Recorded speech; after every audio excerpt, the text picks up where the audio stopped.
Hey everybody, welcome to Two Comic Book Dudes. I'm Aaron, editor-in-chief of Comic Booked. Hey everybody, Justin, managing editor over Comic Book. And joining us tonight is Taylor Smith from Space Goat Productions, and he's going to talk about an awesome Kickstarter that has about 8 days left for Evil Dead 2, the official board game. Taylor, thanks for joining us. Hello, thanks for having me. So I first found out about the Evil Dead 2. Well, you guys had the Evil Dead 2 license for what, about a year now? About a year and a half, yeah. Okay, and I know I think I've been following Space Goat since I met you guys at maybe Wizard World Philly 2 years ago, and I don't know if I met Sean or I met somebody else there, but they had the hardcover, what he calls the really expensive business card that you guys put out, that had a bunch of comics in it, which was really cool. So I picked that up and I got a taste of what you guys do. And then there were a couple comics that came out, I think, the end of last year, and then nothing for a while, and then the Evil Dead books were coming out. So I definitely picked up all of those, and they were awesome. But then, I heard about the Evil Dead 2 board game a couple days before. So you want to talk about how you guys decided to kind of move into that realm of doing a board game after doing the comics? Yeah, sure. So a little bit of history. We kind of came out of the shadows of the comic book industry. For a while, we were the best kept secret in comics, which we never wanted to be a secret. But we were in the service of the comic book industry for about making comics. And about 2 years ago, we decided, like, hey, and so that's that hardcover anthology that we put out, was our, very expensive business card of just the wheelhouse of the comics that we can make. After that, we picked up the Evil Dead 2 license to publish those comics alongside of a couple of our company and create our own books. And we just really loved working on Evil Dead so much that after about a year and a half of those comics, we're like, we need to make more. We need to do more of this. We need to explore this world deeper and in new ways. The amount of experience with games, I've been pretty active in the community. I ran a LARP for 7 years, game design. I self-published a couple of my own games, and so. All right, we're having a little bit of sound issues there with Taylor. Hopefully we can get him back here in a minute. What we're going to do while we're waiting for him to come back is we'll point you over to Kickstarter. Definitely check out, if you go on and search for Evil Dead 2, you'll see it's the first thing that pops up. Hey Taylor, we're still having some issues with the sound there, but you're back now. Yep, I'm back now. Okay. Where did I leave off? Well, you talked about how Space Goat had pretty much been like a production company before, just printing and producing the games, or printing and producing comics, and we lost him again. We may end up having to reschedule this and try it again another time. Yeah, might just be getting some heavy traffic on a Monday. Could be. So what you talked about was how Space Goat had been a printing company or production company for comics, and then you got the Evil Dead 2 license, and we're doing the Evil Dead 2 comics, and then wanted to explore more. And then you talked a little bit about your history, and we kind of got some cut out there as far as you said you'd self-published a couple of your own games. Yep, I've been active in the local gaming community. I ran a LARP for 7 years that had both publish and homebrew kind of things mixed into it. I have self-published a couple of my own games, and then when we were talking about options, board games just made a whole lot of sense. From a production standpoint, we could reuse a lot of our art assets from the books that we have to deal with those costs. We have a love for board games here, so it made sense. We've worked a lot with other companies who make figures, and we had the modelers who could craft those models. So all the pieces were already in place. they're like, yeah, let's put them together and make a board game. Very cool. All right, so the game looks great from what I've seen so far, and I know you guys started out asking for what, like $70,000, and you're up to $444,351 as of right now, with 8 days left to go. That is tremendous. So, I've been looking at that tracking grid, and every time it wants to plateau, we just kind of busted up a ramp and just ignore that plateau effect, and it's been going pretty well for us. That's cool. Oh, and I think the coolest thing now for folks who are interested, like maybe they're just finding out about the game to get involved, is there's already all those stretch goals that have been met. So they're going to get extra cards, they're going to get extra figures, they're going to get all this cool stuff without having to go, boy, if I put my money in now, am I going to get it? Am I going to get it? You know it's there. That's awesome, I think. Yeah. And that's why you always see those big surges in the last 48 hours, because those are the people that saw it, and they're like, we'll see where it goes. And then they get the 48 hours later reminder, and they're like, wow, this, this happened. That's funny. And I'm the opposite. I like to be on the front end, because I want to be one of those people who is one of the first ones to help, to support. If it's something I really like, then I'm going to support it right away. So takes all kinds. There seem to be those. Yeah, there's those two kind of different personalities where there's the people who want to throw as much money at it as quickly as possible to get that number up higher and higher, and then there's the people who want to hold off on their money until that number does get higher to make it more worth it. And there's definitely logic behind both of them. Obviously, the former are a little bit more helpful for that big number, but I totally understand the caution that you kind of take in Kickstarters. Sure.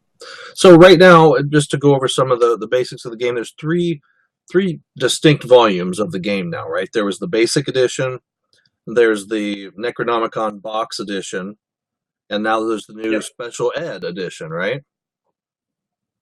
Yeah, so the Evil Ed edition it has all the same it has the all the same components, Freudian slip, it's forgiven. Yeah. It has all the same components as the deluxe, the Necronomicon Ex Mortis edition.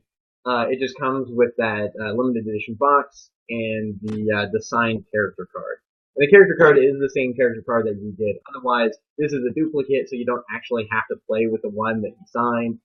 And then if you like that design, you can kind of swap between them. But there's we considered including some sort of extra gameplay mechanics, but decided against it. We were already kind of risking it with bringing our comic book habits of variant covers to board gaming, because that's not really something that people really do. And we wanted to be pretty careful with how we did that. So it's just a special box for the signature here. But since it's the digital signature on the box, it's the hand signature on the card, digital on the box. We kind of wanted to make that available beyond the 30 limit. That's very cool. Yeah, I thought that was really a neat idea, though, because the actor who plays Ed in the movie is the one signing the character card. So that's just a neat piece of memorabilia for people who love that movie. Yep. Very cool. And speaking of neat memorabilia that I really, really want, you guys got authorization to do something very special with one of the main props from the film. You want to talk about that?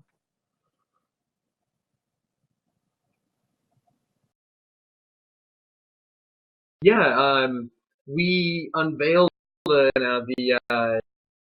cabin carved Deadite dice is what we're calling them, where we got wood from the actual cabin that Evil Dead 2 was filmed in, that outdoor location, and it is being sawn into little cubes for us to laser engrave with little Evil Dead marks, and you can buy those dice and own a piece of the cabin. That tier comes with the deluxe version of the game. It's $175, I think, and is limited to $750. And we've been selling about 100 of those tier a day. Wow. So if that's something that you're interested in, if you're like a collector or somebody, a big fan, those are definitely the go-to. Mike Pascal is the guy who reclaimed it. I think a lot of the fans are familiar with him already. He did a Kickstarter about a year ago to reclaim all Right. that wood. They were finally gonna demolish and clear out the cabin, and he knew the original owners, so he was like, "You gotta hook me up with this stuff." And then once we started talking with him, it just worked out so well. There's a number of different things we want to do, but like a lot of the wood is kind of tough, so you can't make anything big with it. But that dice just ended up being the perfect solution. And he actually posted a video on his own YouTube of him manually sawing all the little pieces, and he's narrating it. It's really cool. Wow, that is awesome. Yeah, it's definitely a piece of history. I mean, it's a piece of movie memorabilia that, you know, for any fan, that's something to have. I wish I could afford that tier. I definitely would love to get a set of those. That's pretty cool. Yeah, they're really great. Yeah. So upgrades to the board, upgrades to cards, upgrades to figures, all that stuff is well, I think the figures are the next block, right? 450. Yeah, so that's an upgrade of the figure. So the stretch goals that we've passed, currently sitting there, I'd have to look at my spreadsheet. I love my spreadsheets. I've got so many of them. We are currently sitting at, I think, 42 unique figures, for a total of, I think, 60 or so miniatures that are included in the box that you get. Wow. And that's 6 human figures because, so I suppose explaining the game a little bit might help provide context. You play as the human characters from the movie, running around the cabin, trying to collect pages of the Necronomicon Ex Mortis to close the evil portal and save the world. However, you can also be possessed and turned into a Deadite, and when you get turned into a Deadite, you play on the Deadite side, where you're trying to collect the pages to open the portal and unleash the world and consume it in darkness. That sort of thing, right? You know, Tuesday here at Space Go, but you know, we so the 6 Deadite figures. So when your character turns, you can actually swap out your human model for the Deadite version of that character. Very cool. There's for each of the 6 unique Deadites. Now there's 10 unique. There's like the demon, the knight from medieval era who drops through the portal and is confused and just hacks everybody up with his little sword. And then for the deluxe tier, you get little plastic tokens instead of the cardboard tokens for all of the item markers. So, for example, there might be a card that generates an item on the board that says go to this space to pick up this item. And so instead of being a cardboard marker, the deluxe version gets the actual token that looks like an axe embedded in the floor. Very cool. And then, yeah, so there's a lot of figures in there. The upcoming stretch goal allows us to upgrade to a higher quality material. We're going with a PVC plastic to one. It's and this is something that's kind of been interesting. Talking to people about materials, there are so many opinions out there. It's hard to definitively say which one is better than the other. But what we found for the PVC is that it tends to hold paints better for people who like to paint themselves. And it's far more durable. It has less risk of breaking or snapping, that sort of thing. Nice. And it holds detail really well at the smaller scales. So we really like to do this. It also makes far more sense at higher production runs. So at the quantity of games that we're going to be manufacturing at this point, the plastic is really going to work best overall. Awesome. So we're only 6,000 away from that. That's really easily attainable. That's like another 2 hours? It seems like something like that. The last stretch goal was unlocking an add-on. And that's not something that too many Kickstarters do because people feel like stretch goals should just add to what they already backed, and understandably so. But when we ended up unleashing 2 add-ons one of which has a figure, a unique figure. They are $18 total for whole new gameplay modes. One of them adds a ton of new board tiles that makes the board about like 50% bigger, Wow. and just adds so much more to the game for like $18. People are like, yep, this was worth it.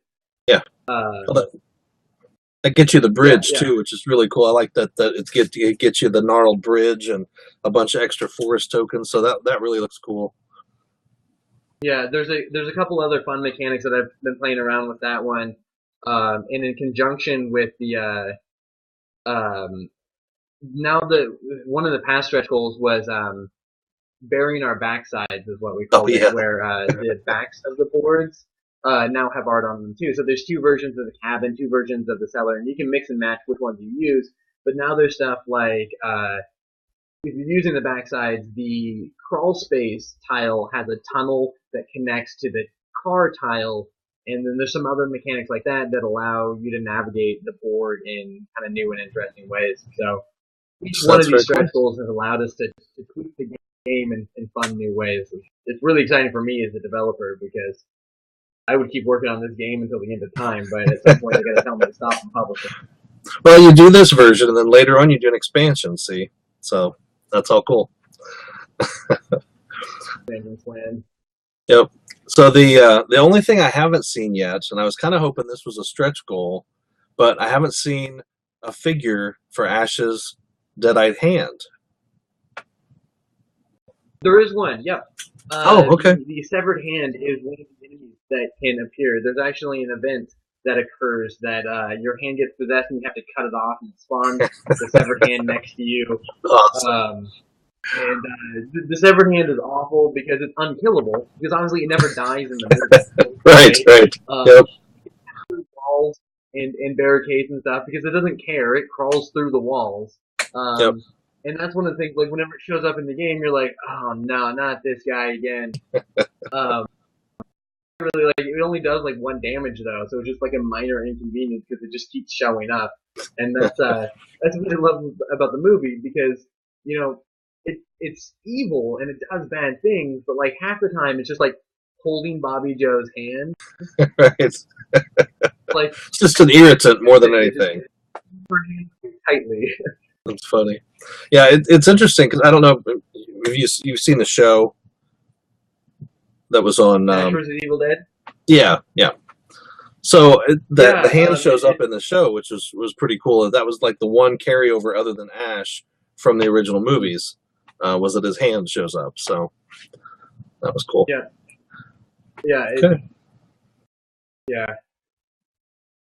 That's been a fun show. There's been things we wanted to do with, you know, like the show and that sort of stuff, but being tied up with the Evil Dead 2 license specifically keeps that pretty limited.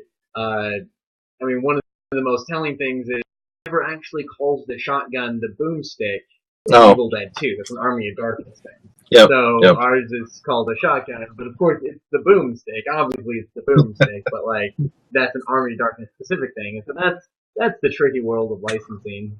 Yeah, that's interesting. So I don't know if you could really talk about how did it happen that you guys just specifically got that license? Was it just more reasonably priced than trying to get the whole package of all 3 movies, or? There is no whole package, is the thing. The rights for that whole series is just so cut up and butchered.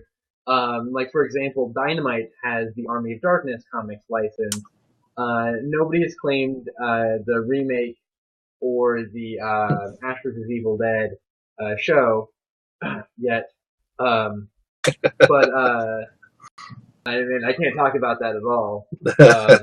Okay. And then Evil Dead, the original, it was really funny. It was actually at San Diego last year, talking with the Dark Horse editor, and we were talking about how we're doing Evil Dead comics, and he's kind of like quiet for a second. He's like, I thought we had the Evil Dead rights. And it's like, oh, we have Evil Dead too. And he's like, oh yeah, we do have the Evil Dead rights. You just have the Evil, yeah. So it's this thing where like it's not even the same licensor that has all of the in the same studio. So it's all very, very divided up. Wow. So Dark Horse has Evil Dead, the original movie. Yep. You guys have Evil Dead 2, and Dynamite has Army of Darkness. Army of That's Darkness. too funny. Yep. Yep. Wow, that's interesting. And I know Dynamite's done a ton of stuff with Ash and the Army of Darkness. So, but Yeah. I've liked those books, but I've really liked what you guys have done with Evil Dead 2 a lot better. It's really, pick it up and continuing right from the end of the movie and telling that story. I think that's just been awesome. Yeah, and it was a direction that we really wanted to take. One of the things about the licensing, the continuity thing that I think kind of makes it okay is once you bring in portals and time travel and dimension hopping and like mirror versions and stuff like that, you throw continuity out the window at that point. So Right. It doesn't really matter if they don't always line up seamlessly. But because like our comics don't actually negate anything that happens in Army of Darkness. Right. And for those that haven't read, it's Annie goes down into hell and summons a new Ash based off of the severed hand.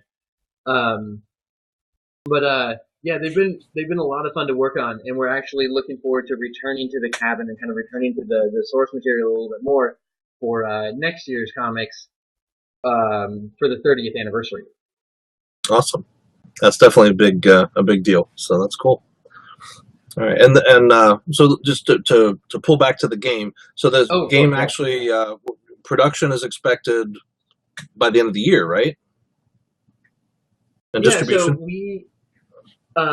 So the original plan was for November of this year, and based off of the information that we had at the time, that was all lined up to move forward.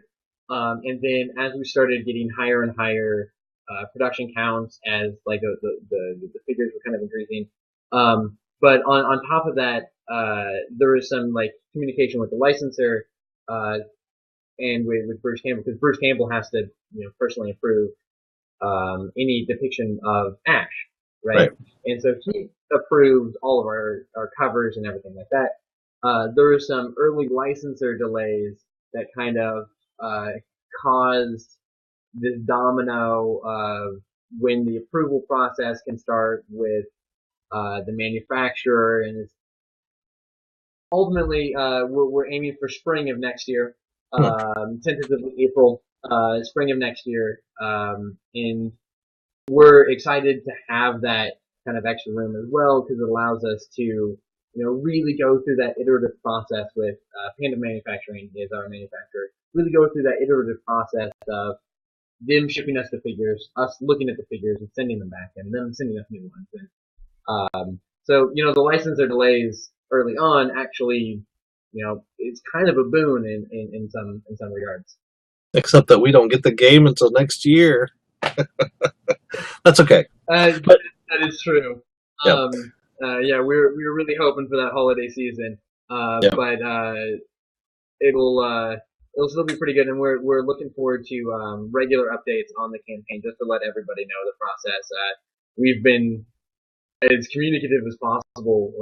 A ton of updates. I worry about flooding people's inboxes with those updates, actually. But I think Cool Mini or not is worse than us, though. So they have way more updates than we do. So I don't feel too bad. Yeah, I think you're at 29. I think was the last one I got was number 29. So. Yeah. And I know. Sorry, go ahead.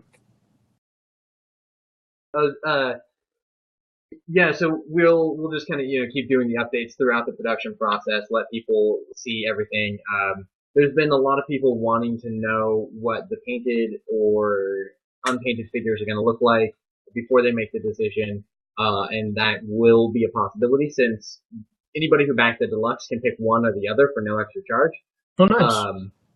And since that will happen within the survey, and the survey won't happen until the game's pretty much ready to ship, all of those pictures will be available. Very cool. And I know, looking at there were some of the samples from figures that Panda had already done that came out in one of the updates. And what game was that for?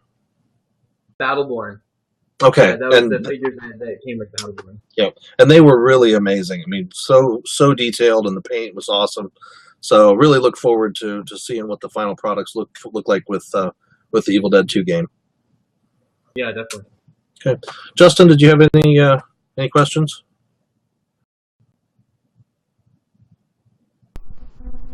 Now that I'm not muted. I was just gonna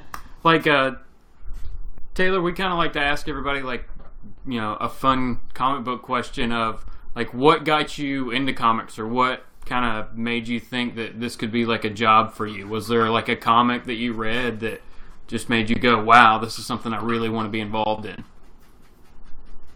So I started in comics kind of young. My older brother was really into, like the Marvel, DC. He had his full box and everything like that.